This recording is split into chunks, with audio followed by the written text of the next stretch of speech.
আমি অলরেডি বিলাজি মহলে ঢুকে পড়েছি। আমি আপনাদের ইন্টারেস্টিং একটা জিনিস দেখাবো। এটা হচ্ছে কাতারের ঐতিহ্যবাহী একটা বোট। এই বোটগুলো সম্পূর্ণ একটা মহলের ভিতরে। আমার পিছনে যে বোট, এই বোটে আজকে আমি রাইড করব। কত টাকা দাম ইলাবোরেটলি আমি আপনাদের সব তুলে দেবো। আমি যাবো অ্যালন, তো যার জন্য আমি 20 রিয়াল পে করলাম। এটা হচ্ছে আমার টিকিট নিয়ে নিলাম 20 রিয়াল। আমি সিঙ্গেল রাইড করব 20 রিয়ালের দ্বারা। বোটের জন্য ওয়েট করছি কখন আসবে। ওই যে কিছু বোট আসছে। Hello sorry brother, how long is the ride? 5 minutes. Okay, বসে পড়লাম বোট রাইড। আর এই যে মেঘটাকে দেখতে পাচ্ছ, এটা হচ্ছে সম্পূর্ণ আর্টিফিশিয়ালি ভাবে তৈরি।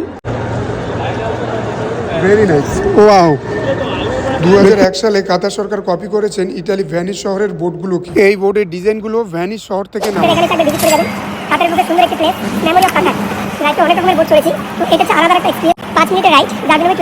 নদীর আশেপাশে সবকটা রেস্টুরেন্ট এবং শপিং মলে ভরপুর।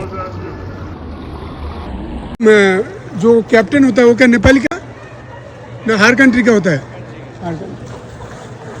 Wow, very nice place. চারদিকে শুধু লাইটিং এবং মানুষেরই মেলা। বিভিন্ন দেশের কান্ট্রির মানুষ এখানে আসে, ঘোরাফেরা করে।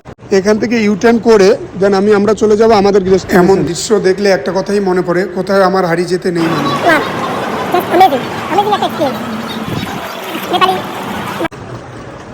তো বন্ধুরা, আমার প্রায় বোট রাইড করা শেষ। এটা খুব ভালো একটা এক্সপিরিয়েন্স, এসে খুব ভালো লাগলো। আপনারা এসে ঘুরে যেতে পারেন। এই বোর্ডের জন্য বিলাজি মল ভালো পরিচিত লাভ করেছেন প্রত্যেকটা দেশের কাছে।